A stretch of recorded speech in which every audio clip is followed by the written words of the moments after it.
October 16, 1987, Lawrence, Kansas. Helen Brody finished her grocery shopping, the familiar chime of the ShopRite door a comforting sound. She loaded her station wagon, glanced at a cryptic note, and made a fateful turn out of the lot. It was the last time anyone ever saw her. A perfect life shattered by a single, secret decision. The autumn air in Lawrence, Kansas, on October 16, 1987, had that specific, crisp quality that seemed to amplify every sound. It was the kind of afternoon that felt both ordinary and deeply significant. The low-hanging sun casting long nostalgic shadows across the parking lot of the ShopRite grocery. The lot itself was a testament to the era, a sea of boxy sedans and wood-paneled station wagons under the hum of towering, inefficient fluorescent lights. Inside her beige Ford Pinto wagon, Helen Brody adjusted the dial on the AM/FM radio. The opening chords of Bruce Springsteen's Tunnel of Love filled the car, a song about risk and consequence that she barely registered. At 38, Helen was the picture of a Lattate's mom. She wore high-waisted, light-wash jeans, a simple maroon sweater, and her hair was styled in a soft, feathered perm that had taken her an hour to get right that morning. The car smelled of old vinyl, McDonald's fries from lunch, and the faint, sweet scent of the grape bubble gum she'd just popped into her mouth. In the passenger footwell sat a single brown paper bag of groceries. A loaf of Wonder Bread, its plastic twist tie gleaming. A gallon of milk. A can of Folgers coffee. Just enough to get them through the morning. It was a Friday, and the real shopping trip, the big one, was a ritual she shared with her husband, Robert, on Saturdays. This was just a pit stop. A small errand in the long stretch between school letting out and dinner time. She watched the bag boy, a lanky teen with a bad case of acne and a faded Def Leppard t-shirt, push a long line of carts back towards the store's automatic doors. They'd exchanged a polite smile minutes earlier. He was the last person to see her, though no one knew that yet. He would later tell police she seemed normal, maybe a little distracted, but pleasant.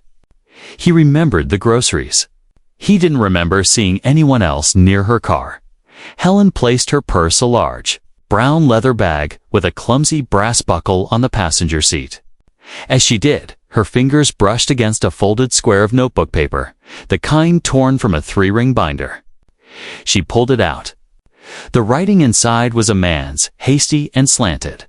*H, can't stop thinking about you. Usual spot. Please. She stared at the note, her heart doing a nervous, fluttering tap dance against her ribs. This was the secret. This was the fracture in her picture-perfect life. A was Arthur Jenkins' art, a man she'd known for years through PTA meetings and community fundraisers. Their connection had started innocently enough, a shared laugh over bad punch at a school dance. A conversation that lasted too long in a supermarket, all not unlike this one. It had escalated into something else, something thrilling and terrifying, conducted in hushed phone calls and brief, clandestine meetings. She looked at the clock on the dashboard, its orange digital numbers reading for 28. Her routine was to turn left out of the lot, heading home to her 2 children, Sarah, 12, and Michael, 9. They'd be waiting, probably planted in front of the giant Zenith television, watching reruns of Family Ties. Robert would be home from his accounting job by 6, expecting a hot meal on the Formica kitchen table. But the note pulsed in her hand, a siren's call. This was impulsive, reckless. It was broad daylight. Yet, the pull was magnetic. It was the promise of being seen not as a mother, a wife, a homemaker, but as Helen. Just Helen, desired, a live dot with a decisive motion that belied the turmoil inside. She crumpled the note and shoved it into her sweater pocket. She turned the key, the Pinto's engine sputtering to life. Bruce Springsteen was still singing. She pulled out of the parking space, the tires crunching over gravel. instead of signaling left towards the safety of her tree-lined street. Her turn signal clicked for a right. The Pinto merged onto the quiet secondary road, heading away from the town center, towards the old county fairgrounds and the secluded overlook that offered a view of the Kansas River Valley. It was their usual spot. She drove the weight of her decision, a heavy stone in her stomach, a mix of guilt and giddy anticipation. She saw the overlook up ahead, a small, gravel-paved pull-off, mostly used by teenagers at night. It was empty now. She pulled in, the gravel popping under her tires, and killed the engine. The sudden silence was profound, broken only by the whisper of the wind through the tall, dry grasses. She checked her reflection in the rearview mirror, tucking a stray strand of hair behind her ear. She smoothed her sweater. And then she waited. The digital clock flipped to 4:35. Then for 40. The anticipation began to curdle into anxiety. Had he been caught up? Had he changed his mind? A dark sedan, not one she recognized, slowed on the road behind her, then sped up and disappeared. Her hand went to the note in her pocket. This was a mistake. A terrible, impulsive mistake. She decided to leave. She would go home, burn the note, and never speak of this to anyone. She would be a mother and a wife. She would be safe. She reached for the key, her fingers closing around cold metal. It was at that exact moment that a shadow fell across the driver's side window. The Zenith television in the Brody living room was tuned to Wheel of Fortune. The electronic beeps and Vanna White's sparkling dresses a jarring contrast to the growing dread in the house. Robert Brody paced on the shag carpet, his wingtip shoes making soft, crushing sounds. It was 7:15 p.m. Helen was never late. Not like this. Maybe the car broke down, he said to his daughter. Sarah, who was pretending to do her homework at the kitchen table, her ears straining for the sound of her mother's Pinto. She would have called, Sarah replied, her 12-year-old voice laced with a wisdom that felt too old for her. She pointed to the Mustardello rotary phone on the wall, its cord coiled tightly, silent and accusing. Robert? A man whose life was built on columns of numbers and predictable outcomes, felt the first true fissure of panic. He called Helen's friend, Carol. No, she hadn't seen her. He called the ShopRite. The manager's sounding board confirmed she'd been in, but had left hours ago. At 8:05 p.m., his knuckles white. Robert Brody dialed the non-emergency. Number 4, the Lawrence Police Department. The officer who took the call was polite but dismissive. Sir, adults have a right to disappear for a few hours. Check with friends. Maybe she went to a movie. But Robert's insistence, the raw fear in his voice, she didn't pick up the kids. She would never do that. Prompted a patrol car to be dispatched at 10 p.m. Detective Cal Mitchell arrived at the Brody home. He was a man in his late 40s with the weary posture of someone who had seen too many of life's sharp edges. He wore a rumpled trench coat over a suit that had been stylish 5 years prior. His eyes missed nothing, from the neatly kept living room with its porcelain knickknacks to the barely contained terror on Robert Brody's face. Mitchell took Robert into the kitchen, away from the children. The room was a time capsule of 1970s decor. Dark wood cabinets, orange and yellow floral wallpaper, a mushroom-shaped canister set on the counter. Tell me about your wife, Robert. Was she unhappy? Any problems? Financial, marital? Robert's face flushed. No, nothing. Everything was fine. It was the slight hesitation before fine that Mitchell's brain filed away. We had a silly argument last night. About money. About a bill she'd forgotten to pay. It was nothing. What did you do today, Robert? Mitchell asked, his tone conversational. I was at work. Anderson and Pratt Accounting. Left at 5, got home around 10 after 6. I called her after the argument, around lunch, to apologize. She was fine. She said she was going to the store for bread and milk. The timeline was tight. Mitchell dispatched officers to check the route from the ShopRite to the Brody home. At 11:30 p.m., a call crackled over the radio. A county sheriff's deputy had found a beige Ford Pinto station wagon parked haphazardly at the scenic overlook on Route 5. The driver's door was unlocked. The keys were gone. On the passenger seat was a brown leather purse, its contents undisturbed, a wallet with $43 in cash. A tube of cherries in this, no lipstick, and a family photo tucked inside. On the floorboard was a single bag of groceries, a loaf of Wonder Bread, a gallon of milk, a can of Folgers coffee. There was no sign of Helen Brody. The next 48 hours became a blur of organized chaos, a style of investigation that belonged entirely to the 1980s. The police station was a cacophony of ringing landline phones, clacking typewriters, and the smell of stale coffee. Mitchell had his team paper the town with flyers, printed on thin canary yellow paper with a grainy photocopied image of Helen's smiling face. "Have you seen this woman?" The flyers went up on bulletin boards at the library, the post office, and inside the glass doors of the town diner. A community search party was organized. Meeting at the VFW hall, dozens of neighbors, friends, and strangers fanned out across the fields near the overlook, their movements clumsy and hopeful. They found nothing but discarded beer bottles and tired feet. Meanwhile, Mitchell began building his list of potential suspects. The first was the bag boy Timmy Walsh. He was nervous, sweating in the hot seat of the interrogation room. But his story was consistent, and his alibi, he'd clocked out and gone straight to his girlfriend's house to watch Miami Vice checked out. He was a dead end. The second, and more promising, was Vince Kowalski. Vince was a local mechanic, a man with a charming grin, slicked back hair, and a reputation. He'd been cited for a few bar fights, and he'd been seen talking to Helen, laughing a little too loudly with her at the Douglas County Fair just a month earlier. When questioned, Vince was slick. "Yeah, I talked to her. She's a nice lady. Pretty. So what?" He had an alibi. To his cousin, swore they were together. Rebuilding a carburetor butt, Mitchell didn't like the way Vince's eyes darted around the room. He felt like a man hiding something. And then there was Robert.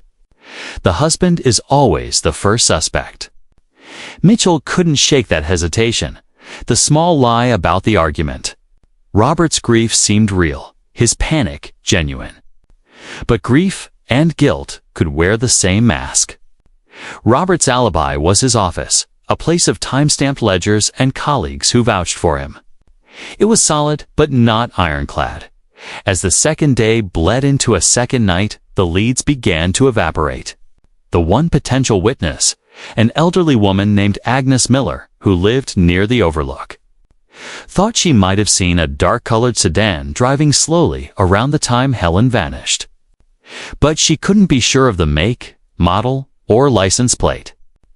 "My eyes aren't what they used to be," she lamented, standing over the map of Lawrence spread across his desk, dotted with pushpins marking the ShopRite, the Brody home, and the overlook.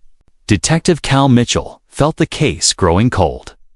They had a missing mother, a wiped-clean car, a handful of suspicions, and a whole lot of nothing. The vibrant hope of the search party had faded, replaced by a quiet, dreading acceptance. Helen Brody was gone, and the why and the how were buried deep, hidden beneath the placid surface of a town that thought it knew all its secrets.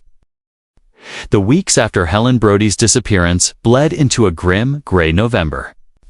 The vibrant reds and golds of the autumn leaves turned to a soggy brown carpet on lawns across Lawrence. On the Brody family's doorstep, the casserole train, a well-meaning procession of neighbors bearing tuna bakes and green bean soups in Corningware dishes, slowly came to an end. Life, with its brutal and indifferent momentum, had to go on. Inside the Brody home, time seemed to have fractured. For 12-year-old Sarah, the world had lost its sound. The familiar hum of her mother's presence, the soft singing along to the radio while doing dishes. The rustle of grocery bags, the scent of G-Nate perfume in the hallway was replaced by a deafening silence. She'd lie in bed at night, listening to the low murmur of the television from the living room, where her father now spent most of his hours. A silent silhouette in the flickering blue light of the family's Magnavox console. The phone, once a source of giggling gossip with friends, became an object of dread. Every ring was a potential bomb, but it was never the one call that mattered. Robert Brody aged a decade in those few months. The confident accountant, once precise and sure, became a ghost in his own home. He tried to maintain a routine for the children, but his attempts at cooking were burnt and tasteless. The house, once Helen's domain of meticulous order, grew dusty and cluttered. He became fiercely overprotective, a trait that curdled into smothering control as the years passed. Sarah, wanting to go to a high school football game, would be met with a sharp, absolutely not. It's not safe. His fear, born from a tragedy he couldn't control, manifested as a desperate attempt to control everything else. The small hidden lie about their argument the night before Helen vanished festered inside him. A secret weight that bowed his shoulders and deepened the permanent crease between his brows. At the police station, Detective Cal Mitchell's desk became a monument to frustration. The Helen Brody file, a growing stack of typed reports, witness statements, and grainy photographs, was a constant accusing presence. He had pursued Vince Kowalski with dogged determination, certain the charming mechanic was the key. He'd leaned on Vince's cousin, who eventually admitted that their alibi of working on the carburetor had a 2-hour gap in it, precisely the window of Helen's disappearance. But without a body, without a murder weapon, without a single forensics link, it was nothing. It was circumstantial. Vince, with a smug, lawyer-present smile, walked out of the interrogation room a free man. Mitchell would drive past the ShopRite, its parking lot now feeling sinister, and run through the facts again and again. The groceries, the wiped-down car, the missing keys, the note Agnes Miller gave about the dark sedan. It was a jigsaw puzzle with half the pieces missing and the picture on the box lost. The 1990s arrived, announced by new technology that slowly infiltrated the precinct. The heavy black rotary phones were replaced by sleeker models with touch-tone pads and blinking hold buttons. The clunky typewriters were gradually wheeled out to storage, making way for bulky beige desktop computers running early versions of Windows. The click-clack of keys was replaced by the softer tap of keyboards and the whirr of dot matrix printers. Mitchell learned to use the new systems, but his heart remained in the analog world of paper files and gut instincts. He transferred the Brody case notes, painstakingly, into the new digital database. The cold, green text on the black screen feeling like a poor imitation of the gritty reality. He never closed the file.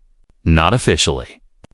But other cases, more immediate cases with blood and witnesses and solvable clues, landed on his desk.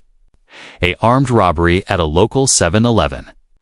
A domestic dispute turned violent. Each one pushed the Brody case further down the pile. From active to inactive. To, finally, the dreaded designation, cold. In 1995, the old ShopRite, that anchor of the strip mall, was shuttered and eventually demolished to make way for a new, sprawling megamart. Mitchell drove by on the day the wrecking ball took its first swing. The crunch of collapsing cinder block feeling like a physical blow. It was as if the primary landmark of the tragedy was being erased from the town's memory. He visited Robert Brody once a year, on the anniversary of Helen's disappearance. The visits grew shorter, more strained. Robert's grief had hardened into a bitter, permanent resignation. Sarah grew up, went to college, moved away. The house on Maple Drive became a silent, lonely place, a museum of a life that was interrupted. The case was a stone dropped into the pond of Lawrence, and the ripples had long since faded, leaving behind only the still deep water of an unanswered question. For everyone else, Helen Brody became a ghost story, a local legend. For Cal Mitchell, she remained his greatest failure, a shadow that followed him right up to his retirement party in 2009, where he accepted his gold watch with a smile that didn't reach his eyes. The weight of the Brody file still heavy in his heart. The Lawrence Police Department in 2019 was a world detective Cal Mitchell would have barely recognized. The walls, once a utilitarian shade of government green, were now a sterile off-white. The air, once thick with cigarette smoke and the scent of stale coffee, was now filtered and odorless. The loud communal chaos of ringing phones and typing pools had been replaced by the quiet, focused clicking of computer mice and the soft glow of multiple monitors on every desk. The room hummed with the sound of servers, not humanity. One of the officers navigating this new landscape was Detective Maria Flores. In her mid-30s, she was sharp, tech-savvy, and carried a quiet intensity that belied her youthful appearance. She had been assigned a duty many of the older detectives viewed as a punishment: the Cold Case Digitization Initiative. It was a grant-funded project to scan, log, and upload every piece of paper from every unsolved case pre-2000 into a centralized, searchable database. The basement archive was a time capsule, a stark contrast to the sterile modernity upstairs. It smelled of damp concrete, aging paper, and forgotten things. Endless rows of metal shelves stretched into the gloom, stacked with cardboard boxes, their labels yellowed and brittle. Flores found the B section and pulled the box labeled Brody. Helen, 1987. It was heavier than she expected. Carrying it back to her desk felt like carrying a coffin. She opened the lid, releasing a puff of dust that carried a faint, ghostly scent of old ink and something else, a hint of mildew and time. The contents were a monument to analog investigation. There were typed reports on onion skin paper, the letters slightly blurred from the force of the typewriter keys. There were Polaroid photos, their colors faded to a sickly orange, the beige Pinto at the Overlook, the grocery bag on the seat, a smiling Helen Brody in a sun hat, a photo lifted from a family album. There were witness statements handwritten on lined notepaper, and a stack of cassette tapes containing the original interviews, each one a tiny plastic relic. She began the methodical process of scanning each document. It was tedious work, and she found her mind drifting, piecing together the story from these physical fragments. She saw Detective Mitchell's notes, his tight, cursive script revealing his frustrations. *V. Kowalski liar, but no proof. Husband grief genuine, but hiding something. The note from Amri. Dark sedanly. Potential lead. Then, tucked inside a small, clear evidence envelope stapled to the back of the initial forensic inventory. She found it. The label, typed on a 1980s typewriter, read, Item number 17B. Single hair, light brown. Recovered from passenger seat headrest. Vehicle of victim. Microscopic analysis, inconclusive. Insufficient follicular material for 1987 serological testing. Retained. Flores held the envelope up to the light. Inside was a single, fragile hair, barely visible. In 1987, hair analysis was a crude science. You could compare color and structure under a microscope. But without the root, you couldn't determine blood type or any other identifying factor. It was deemed inviable and filed away, a dead end. But to Maria Flores, in 2019, it wasn't a dead end. It was a key. She knew the limitations of old evidence. DNA degraded, became contaminated. But the technology had advanced in ways the original investigators couldn't have dreamed of. Now, they could generate a DNA profile from a rootless hair shaft using something called mitochondrial DNA testing. Or, even more powerfully, they could attempt to use the latest forensic genetic sequencing, Excited, she took the envelope to her lieutenant. "It's a long shot, but look at this." This was never tested. With the new genetic genealogy techniques, the lieutenant, a pragmatic man more concerned with current gang violence than 30-year-old ghosts, sighed. "Flores, that stuff is expensive. The department doesn't have the budget for a fishing expedition on every cold case." "But this isn't every case," she argued, holding up the case file. "This is a mother who vanished. There's no closure. The department has that new partnership with the Genealogical Research Institute. It's a pilot program. They're looking for viable cases to test their protocols. This is viable." She made her case with a quiet passion that eventually won him over. He gave a grudging nod. "Fine, one case. But if this hair is too degraded, if it comes back with nothing, that's it." "Understood?" "Understood." Maria Flores carefully filled out the evidence transfer forms, her handwriting neat and precise. She packaged the tiny envelope with its single fragile hair into a sterile container, sealing it with evidence tape. This small, forgotten artifact, dismissed as useless in one era, was now the sole hope for answers in another.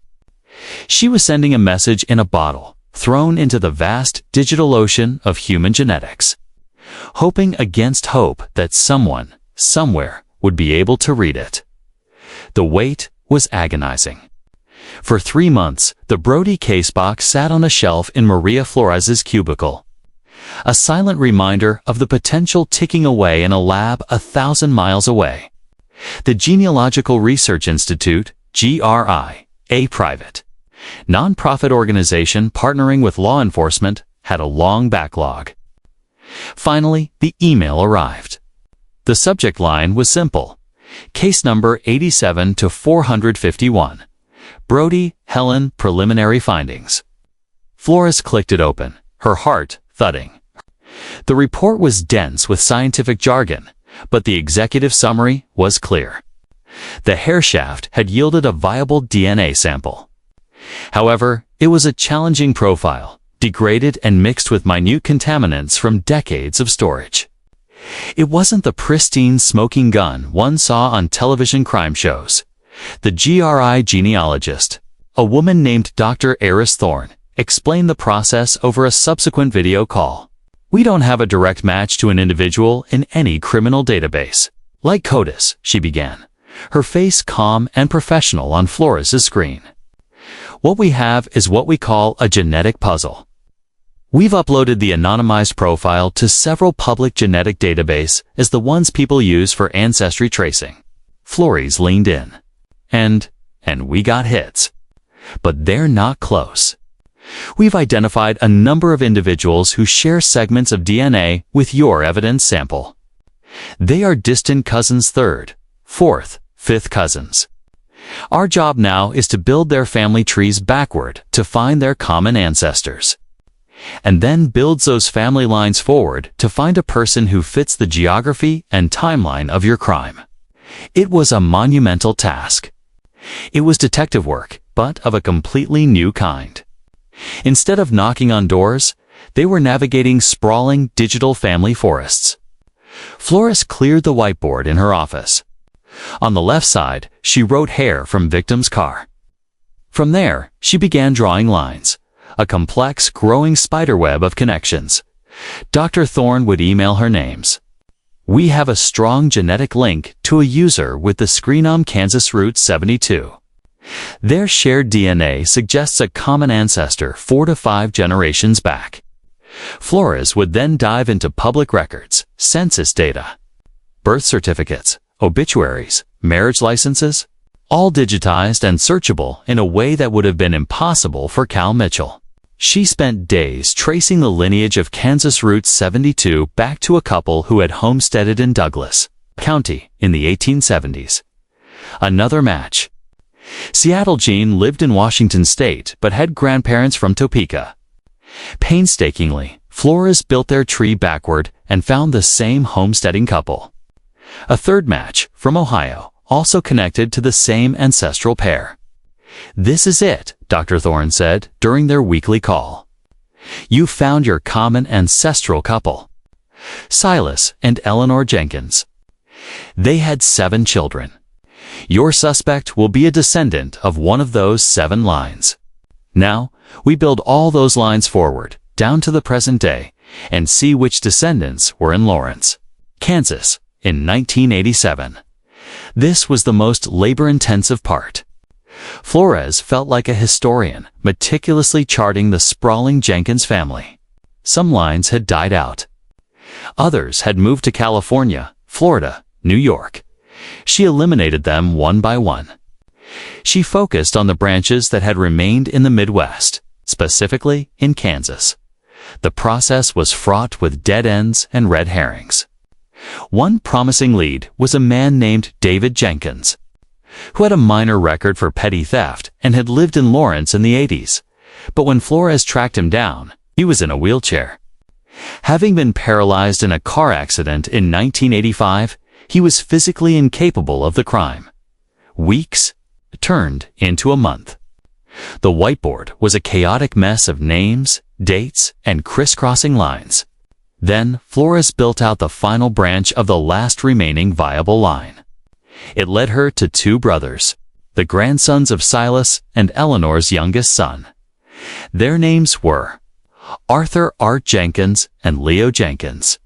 Flores stared at the 2 names. Arthur Jenkins was a respected, retired school administrator, a former chairman of the school board. His picture from a local newspaper article showed a man with a kind, grandfatherly face. His brother, Leo, was a different story. His record showed a few arrests for drunk and disorderly conduct, a transient work history, and last known addresses that were a string of motels and trailer parks across the Midwest. 2 brothers, from the same genetic line. One, a pillar of the community. The other, a drifter. The DNA evidence pointed squarely at this family, but it couldn't distinguish between them. The science had taken them to the doorstep, but it couldn't tell them which brother had been in Helen Brody's passenger seat on that fateful afternoon. The case was no longer a ghost story. It had 2 very real, very different faces. And Detective Flores now had to find a way to look into the eyes of one of them and see the truth. The name Arthur Jenkins landed on Maria Flores' desk with a quiet, respectable thud, not the clang of a criminal record. A quick search through public records and old digital editions of the Lawrence Journal World painted a picture of a community stalwart. He'd served on the school board for 12 years, had been the president of the local Rotary Club, and had even been named Citizen of the Year. In 1995, for his fundraising efforts for the public library, his current address was a well-kept ranch house on the quieter, more established side of town. Leo Jenkins, by contrast, was a specter. His digital footprint was a trail of traffic violations, eviction notices, and short-term employment at auto body shops from Wichita to Omaha. He was a man who had spent a lifetime slipping through the cracks. The obvious suspect was Leo, the drifter, the one with a record. It fit a convenient, almost comforting narrative. But Flores' training warned her against easy answers. The genetic data pointed to a shared lineage, not individual guilt. She needed to approach this with an open mind, starting with a brother who was easier to find and, on paper, seemed more likely to cooperate. Driving to Arthur Jenkins's house felt like traveling back in time. The neighborhood was a preserve of mid-century modesty. The homes were single-level ranches with wide, well-tended lawns, concrete birdbaths, and American flags hanging from aluminum poles. Art Jenkins's home was no exception. The lawn was impeccably manicured, the hedges trimmed with geometric precision. She rang the doorbell, its chime echoing faintly inside. The man who answered the door was the spitting image of his newspaper photos, just 30 years older. He wore crisp, pressed khakis and a simple polo shirt. His face was a road map of gentle wrinkles, and his eyes, behind a pair of gold-rimmed bifocals, were calm and inquisitive. Mr. Arthur Jenkins. Flores asked, holding up her badge. "I'm Detective Maria Flores with the Lawrence PD. I'd like to ask you a few questions about an old, cold case we're revisiting." Art's expression shifted from polite curiosity to a guarded recognition. "A cold case. You must mean the Brody matter." He said the name with a soft, practiced solemnity. "Of course, Detective. Please come in. Anything I can do to help." The interior of the house was a perfectly preserved time capsule. The air smelled of lemon polish and pipe tobacco. The living room was a showcase of the 1970s and 80s, a plaid, crushed velvet sofa, a large wooden console housing a stereo system and a collection of vinyl records, and shelves lined with porcelain figurines and leather-bound books. On the wall was a gallery of family photos, graduations, weddings, a much younger Art shaking hands with the mayor. It was the home of a man whose life was orderly, documented, and respectable. "Can I offer you some iced tea?" he asked, his manners impeccable.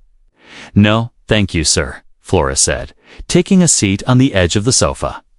"We're using new DNA technology on old evidence from the Helen Brody case. A hair was found in her car. That DNA has led us to your family tree, Mr. Jenkins." She watched him carefully. There was no gasp, no panicked flinch. Instead, a profound sadness seemed to settle over his features. He slowly removed his glasses and polished them with a handkerchief he produced from his pocket, a deliberate, almost theatrical gesture. "My family tree," he repeated softly, replacing his glasses. He looked toward the window at his perfect lawn. "I was afraid, after all these years, that it might." He let out a long, weary sigh. "I knew Helen Brody, Detective." Flores kept her expression neutral. "You did?" "Not well.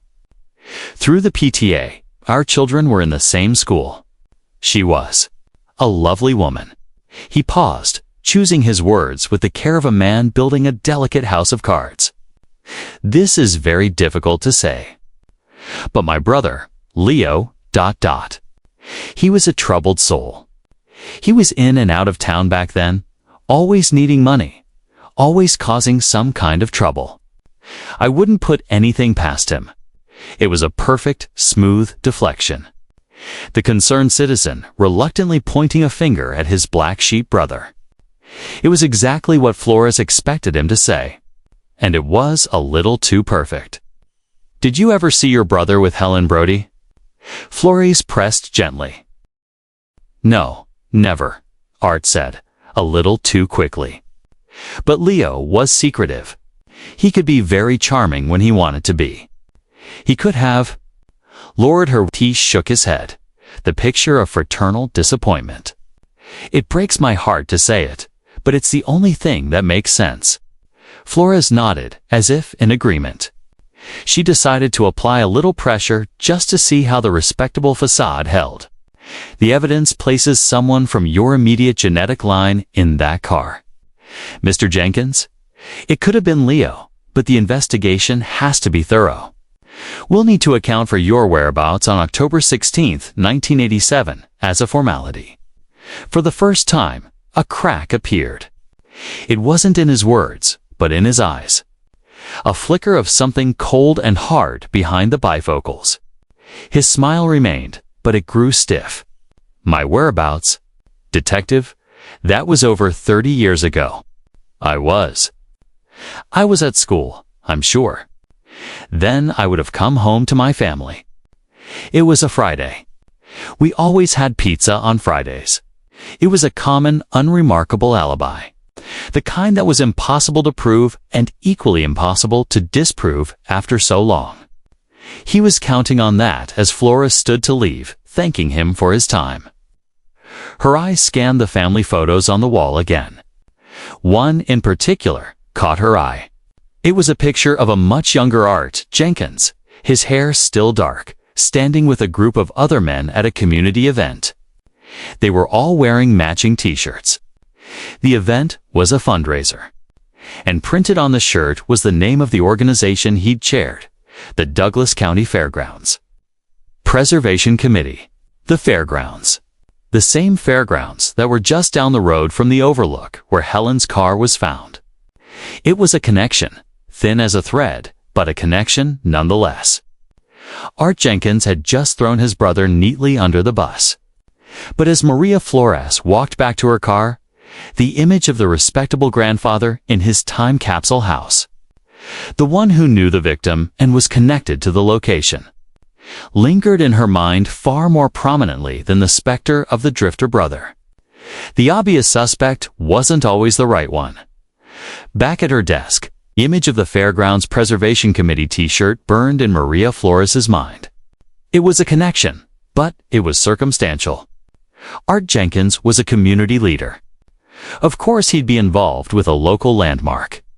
She needed something more concrete, a thread that could tie him or his brother. Directly to the scene, she returned to the cold case box, her fingers carefully sifting through the fragile papers. She was looking for the witness statements from people who lived or worked near the overlook. She found the original handwritten note from Agnes Miller, the elderly woman who reported the dark sedan. It was filed away, deemed too vague for follow-up. But Flores read it again, this time with new context. Agnes hadn't just seen a car. She'd been walking her dog along the road that bordered the fairgrounds property. The fairgrounds. The connection sparked again. She then turned to the evidence log, a typed ledger listing every item collected. Most were from Helen's car. But her eyes snagged on an entry near the bottom. Logged a full week after the disappearance. Asterisk item number 42. 1/1 silver-toned locket, heart-shaped. Found by groundskeeper during routine maintenance. Prox 50 yards inside fairgrounds perimeter fence, near drainage culvert. No chain, no identifiable inscriptions. Logged into evidence E-Ling Arshasen Bashati, C.A. locket. Found near the fairgrounds a week after Helen vanished. Flores's pulse quickened. She cross-referenced the evidence log with the inventory of Helen's personal effects from her purse. There was no mention of a locket. Robert Brody, when asked, had stated Helen didn't own a heart-shaped locket. Her jewelry was simple, mostly costume pieces, and she had a gold cross necklace she always wore. This locket was an anomaly. An unclaimed piece of sentimental jewelry found in a location pertinent to the case. In 1987, without a way to link it to anyone, it was a dead end. But now, she put in a request to the evidence vault for item number 42. An hour later, a clerk brought her a small, dusty cardboard box. Inside, sealed in a clear plastic bag, was the locket. It was tarnished, almost black with age and exposure, the silver plating worn away in spots to reveal the base metal beneath. It was small, delicate, the kind of thing a young girl might own, or a man might give as a token of affection. Using a pair of evidence gloves, Flores carefully opened it. The tiny hinges were stiff, but they held. Inside, the spaces for photographs were empty, the protective glass clouded. But as she tilted it under the bright LED light of her desk lamp, she saw it, etched into the inside of the right-hand door in tiny, elegant script. Was a single initial H.H. Helen. Her breath caught in her throat. It wasn't proof positive anyone with a name starting with H could have owned it. But the coincidence was staggering. A heart locket initialed H, found near the fairgrounds. A location connected to her primary person of interest. A week after Helen Brody disappeared, she needed to know if this locket could be traced back to Art Jenkins. She called Robert Brody, now an old man, his voice thin and reedy over the phone. "Mr. Brody, this is Detective Flores again. I have to ask a strange question. Did your wife ever mention receiving a gift of jewelry? Specifically, a small, silver, heart-shaped locket?" There was a long silence on the other end of the line. A locket? No. Helen wasn't one for lockets. She thought they were too sentimental for every day. Why? It was found near the area where her car was located, Flores said, choosing her words carefully. Another pause. Well, It wasn't hers. I can tell you that for certain. Next, she drove back to Art Jenkins's house. This time, she didn't call ahead. She found him in his garage, meticulously polishing the chrome on an immaculately restored 1970s Cadillac Coupe de Ville. Another relic perfectly preserved. The sight of it, a car from the era of the crime, felt unnerving. "Mr. Jenkins, sorry to bother you again," she said, holding up the evidence bag containing the locket. "I'm wondering if you recognize this." Art stopped polishing, his cloth still in his hand. He leaned forward, his bifocals reflecting the garage's fluorescent light. He stared at the locket for a long time, his expression unreadable. Then he straightened up, his face a mask of polite confusion. "A locket." "No, I can't say that I do, Detective. It looks like a cheap piece of costume jewelry." "Is it important?" "It was found on the fairgrounds property a week after Helen Brody vanished," Flores said, watching him like a hawk. "It has the initial H engraved inside." Art Jenkins's face remained a placid lake. He gave a slight, sad shake of his head. "A tragic coincidence, I'm sure. The fairgrounds were a popular spot for teenagers. It could have belonged to anyone. My brother, Leo. He had a string of girlfriends back then. He was always giving them cheap trinkets. It's far more likely it came from him." Again, the smooth, effortless deflection. Leo, the convenient receptacle for all suspicion. But as Flores looked from the locket in her hand to Art's calm, composed face, a cold certainty settled in her gut. He was lying. The locket meant something to him. She could see it in the almost imperceptible tightening around his eyes, in the way he had stared at it just a moment too long. The ghost of the fairgrounds had spoken. The locket was a message. A silent witness from 1987, and Detective Flores was now certain that Arthur Jenkins was the one who could tell her what it was trying to say.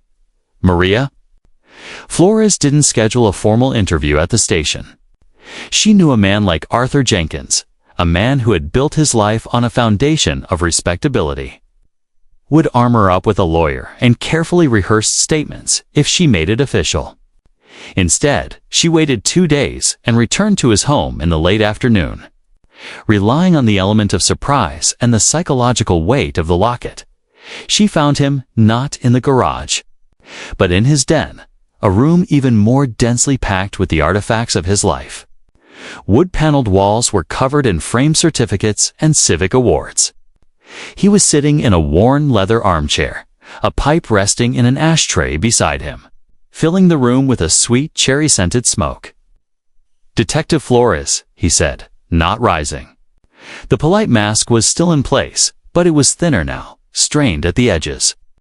"I thought we had concluded our business. We have a few more things to clarify, Mr. Jenkins," she said, taking the seat opposite him without being invited. She placed a file folder on the coffee table between them, but didn't open it. She let the silence hang, a tactic as old as interrogation itself. "Your brother, Leo," she began. "You've been very helpful in pointing us in his direction. But our genealogical research shows he was in Joplin, Missouri. For most of October 1987, he has a traffic ticket and a subsequent court date there on the 14th and the 19th. It's a 6-hour drive.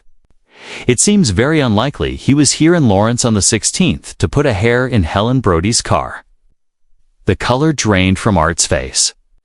The carefully constructed narrative of the ne'er-do-well brother was crumbling with a single, factual sledgehammer.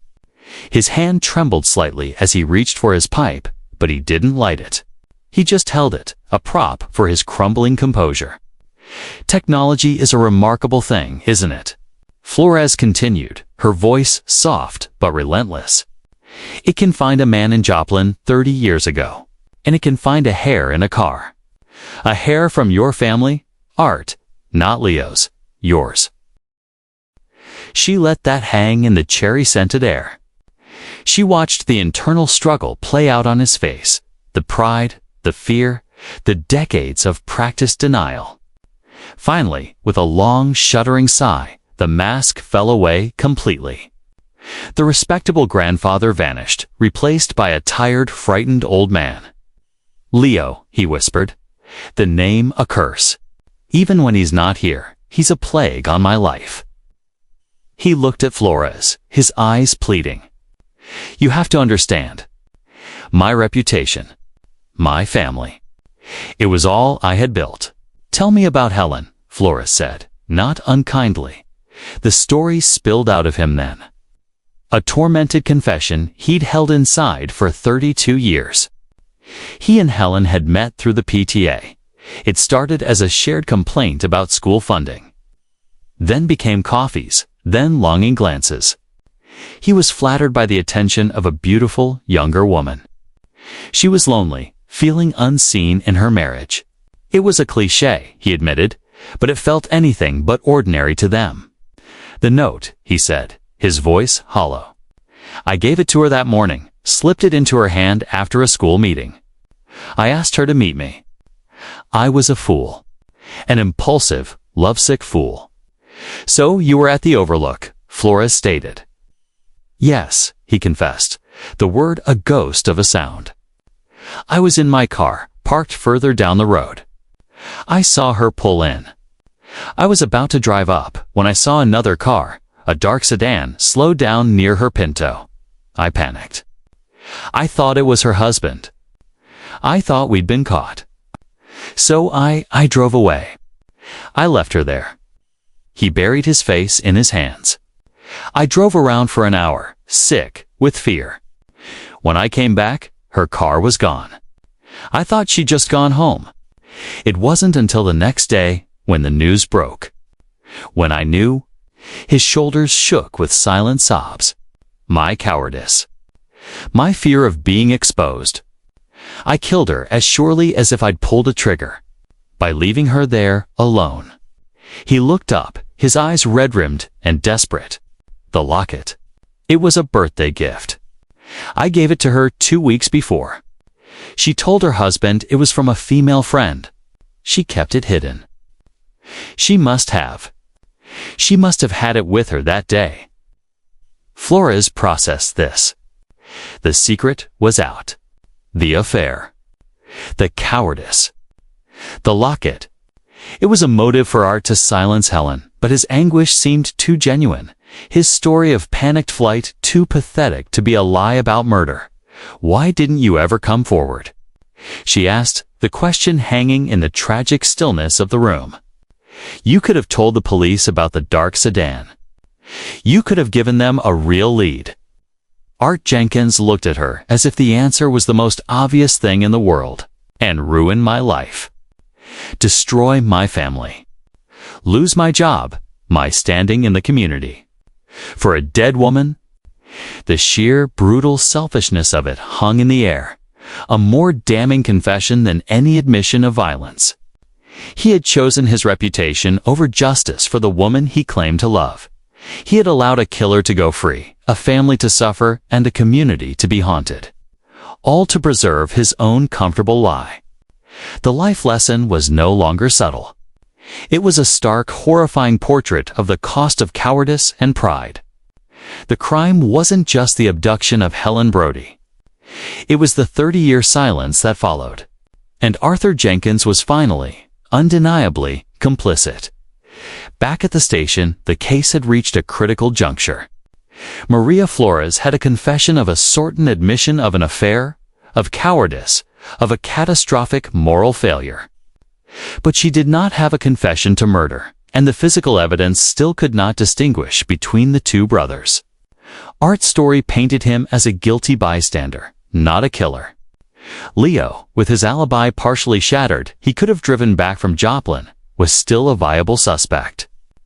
The genetic genealogy had brought them to the threshold, but it couldn't hand them the answer. The locket was powerful circumstantial evidence, but it only proved the affair, not the abduction. They needed something that physically placed one of the Jenkins brothers inside Helen Brody's car. Flores stood in front of her whiteboard, the tangled web of the Jenkins family tree staring back at her. She felt so close, Yet the final piece remained elusive. Her eyes drifted back to the digital scans of the original. 1987 case file. She had looked at the crime scene photos of the Pinto 100 times. The empty driver's seat. The grocery bag on the passenger side. The clean, wiped-down surfaces. But now, with the knowledge of the affair, she looked at them with new purpose. If Art Jenkins had been in that car for their clandestine meetings, perhaps he had left more than just a hair. She opened the high-resolution scan of the photograph, showing the interior of the passenger door. It was a wide shot, meant to show the general condition. The vinyl door panel, the manual window roller, the chrome handle. It had been dusted for prints in '87, and the report stated the results were smudged and inconclusive.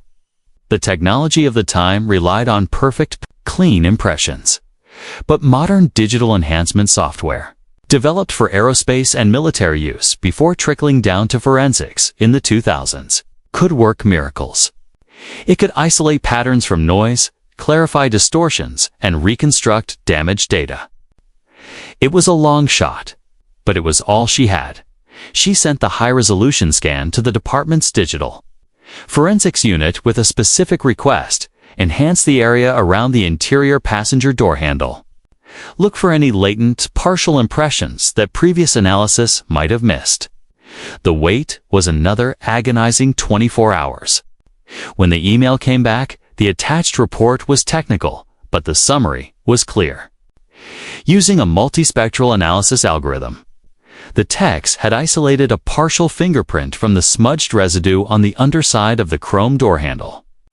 It was a placement consistent with a passenger pulling the door closed. The print was too partial for the old Henry classification system, but it contained enough unique ridge detail and minutia points for the modern AFI's database to run a comparison. A Fiesta automated fingerprint identification system had been launched in 1999 and had grown exponentially more powerful since. Where a human might see a useless smudge, the algorithm could see a constellation of identifying points. Flores submitted the digital impression for an urgent search.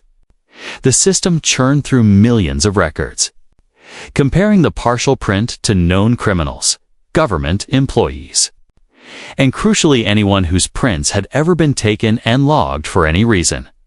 4 hours later, her phone rang. It was the AFIS unit. "Detective, we have a hit." A verifiable match with a 96% confidence index. Flores held her breath. "Who is it?" "The print belongs to a Leo Jenkins. Dobbed the 3rd of November, 1952. His prints were taken following an arrest for drunk and disorderly conduct in Shawnee County, Kansas, in 1998. Leo. Not Arthur. The drifter brother. The one Art had so effortlessly blamed. The final piece of the puzzle snapped into place with a chilling clarity. Art's story was true, at least in part. He had panicked and fled. He left Helen alone at the overlook, and into that void of his cowardice had stepped his brother.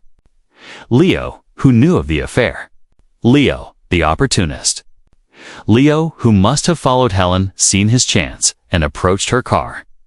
Perhaps pretending to be a message from Art, he pulled open the passenger door, his finger curling under the handle, leaving a ghost of his identity that would wait 32 years to be seen. The technology had done its job.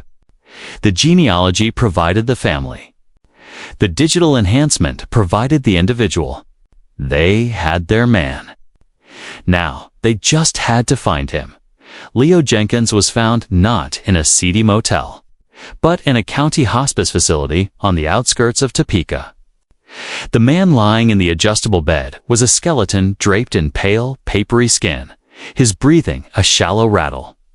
Advanced liver cancer had carved him hollow, giving him only weeks, perhaps days, to live. When detectives Flores and her partner entered the quiet room, his eyes, still sharp and cunning in his ravaged face, tracked them with a weary recognition. "You took your time," he rasped, a ghost of a smirk on his lips. "Leo Jenkins," Flores began, showing her badge. We're here about Helen Brody. He gave a weak, dismissive wave. Ancient history. I'm busy dying. We know you were in her car on October 16, 1987. Your fingerprint is on the passenger door. Flores held up the enhanced image. We know your brother Art was having an affair with her. The name Art seemed to inject a spark of bitter energy into him. He let out a dry, crackling laugh that turned into a cough. My upstanding brother. Couldn't keep his pants on, but God forbid anyone find out. He shifted painfully in the bed. He came to me, you know, the night before, drunk, pouring his heart out about his great love. Helen told me all about their little secret spot. He was a fool. Flores pulled up a chair. What happened, Leo? He was silent for a long moment, staring at the water-stained ceiling tiles. The truth seemed to be a weight he was finally ready to put down. I was in town to hit him up for money. He was good for it, always trying to buy my silence. I saw her car at the overlook. I knew it was her. I thought, a woman having a sordid little affair. She'd have cash, jewelry, something to pay for my trouble. Maybe she'd even pay me to keep quiet. He closed his eyes, reliving the moment. I pulled up, walked over. Told her Art had sent me, that there was a problem, that she needed to come with me. She was scared. But she believed me. She was naive, too trusting. He opened his eyes and looked directly at Flores. It was just supposed to be a quick score. But she fought back when I tried to take her purse. She scratched me, screamed. I panicked. I put my hands around her throat to shut her up. I didn't mean to. But I didn't let go in time. The confession hung in the sterile, antiseptic air. A life extinguished not by a monster's grand plan, but by a confluence of greed, panic, and brutal opportunity. I put her in the trunk of my car, he whispered, his voice fading. Drove out to the old quarry. You'll find her there. West Side, under the big oak that fell over. He died 2 days later, without ever speaking another word. A week after that, following a somber excavation, the remains of Helen Brody were recovered, finally giving her family the terrible gift of closure. The story made the local news one last time. Arthur Jenkins, exposed as an adulterer and a coward, saw his reputation. The idol he had sacrificed the truth for crumbled to dust. He sold his house and left town a pariah. On a cool, overcast day, Helen was laid to rest in a Lawrence cemetery. Her children, Sarah and Michael, now adults with children of their own, stood by the graveside. The decades of unanswered questions finally put to rest. The life lesson was not preached, but it was felt by everyone who heard the story. It was in the echo of Helen's single, impulsive decision to meet a lover. It was in the devastating cost of Art's cowardice, his choice to value his reputation over a human life. And it was in the brutal finality of Leo's greed, a momentary impulse that shattered countless lives. It was a stark reminder that our choices, both large and small, are stones cast into the pond of our lives, and the ripples of consequence can travel further and deeper than we can ever imagine. The truth, no matter how long it takes, always finds a way to the light. And the price of silence is always, ultimately, far greater than the cost of truth. In the end, the story of Helen Brody was not a simple mystery. It was a tapestry woven from 3 fatal threads. The first was an impulsive decision, a choice to seek passion outside the safe boundaries of a life. A single turn into a secluded overlook that shattered a family's world. The second was a coward silence. Arthur Jenkins chose his reputation over the truth. He allowed a killer to walk free, a family to suffer in purgatory, and a community to be shadowed by fear, all to preserve the pristine facade of his own life. In the end, that facade crumbled to dust, proving that a life built on a secret is a house built on sand. And the third thread was the poison of greed and opportunity. Leo Jenkins saw a chance for easy money, a shortcut born of envy and a selfish heart.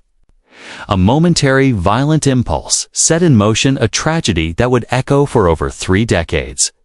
The life lesson here is as old as time. Yet we forget it at our peril.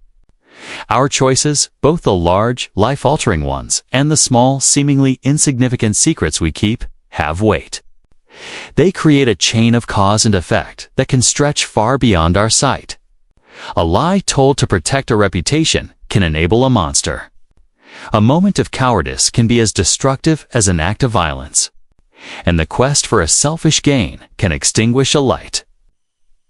Forever, Helen Brody's story teaches us about the profound cost of misplaced trust in lovers, in brothers, and in the illusion that our secrets can stay buried forever. But it also teaches us about the enduring power of truth. For 32 years, the truth waited. It waited in a single hair, in a smudged fingerprint, in the silent plea of a tarnished locket. It waited for the right moment, the right technology, and the right person with the determination to listen. It reminds us that justice is not always swift, but it is patient. And closure, no matter how long it takes, is a right that every victim and every family deserves. For the Brody family, the haunting question of what happened has finally been laid to rest. They can now remember Helen not for how she died, but for how she lived. And for the rest of us, her story remains a solemn reminder. The choices we make today will inevitably become the ghosts we or others must face tomorrow.